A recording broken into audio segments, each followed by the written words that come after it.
श्री हरिवंश। गया हुआ धन पुनः प्राप्त हो सकता है, पर गया हुआ समय पुनः प्राप्त नहीं होता। इसलिए धन की जगह समय को महत्व दीजिए।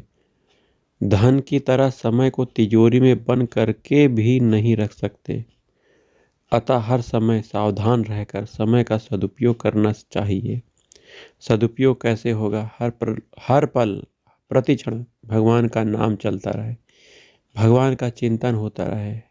नाम रूप लीला धाम, यह पूरा हमारे जीवन का समय इसी में बीतना चाहिए। यही समय का सदुपयोग है।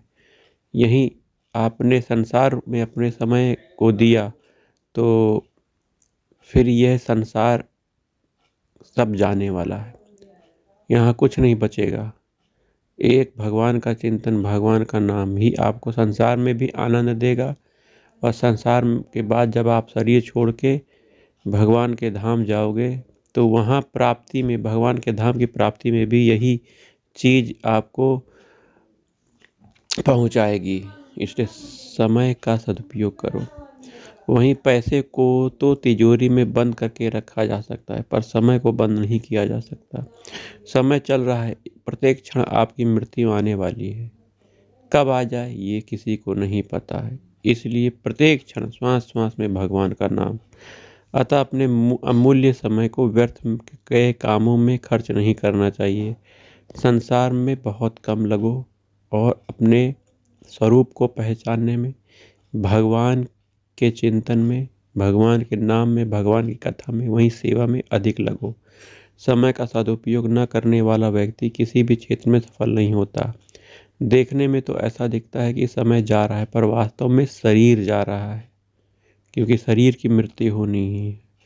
आपका शरीर पहले बचपन, फिर धीरे धीरे नौजवान हुए, और फिर उम्र बढ़ी, फिर प्रौढ़ अवस्था हुई, फिर धीरे धीरे बुढ़ापा, फिर आपकी मृत्यु। लेकिन ऐसा क्रम हर किसी का नहीं चलता है। किसी की मृत्यु गर्भ के अंदर ही हो जाती है। कुछ लोग जन्म लेने के बाद मर जाते हैं, कुछ 2 साल 3 साल, कुछ उम्र के बाद, कुछ अंत में जाकर बुढ़ापे में शरीर छोड़ते हैं। सबका समय एक जैसा नहीं है। विचार करो कि जो समय चला गया, उस समय के सदुपयोग से हम परमात्मा प्राप्ति अर्थात भगवत प्राप्ति के मार्ग पर कितना आगे बढ़े।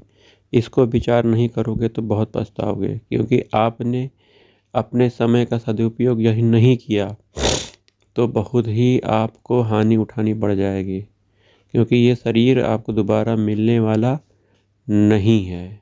ये मान के चलो, मिलेगा तो भगवान की कृपा से मिलेगा, लेकिन बहुत मुश्किल है ये शरीर मिलना।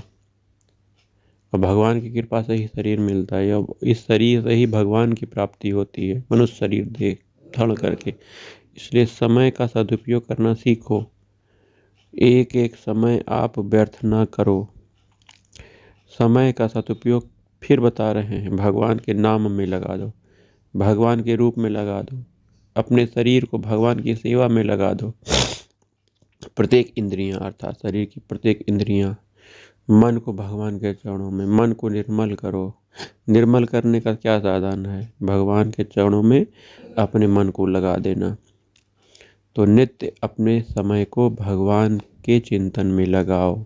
यही समय का सदुपयोग है। श्री हरिवंश। श्री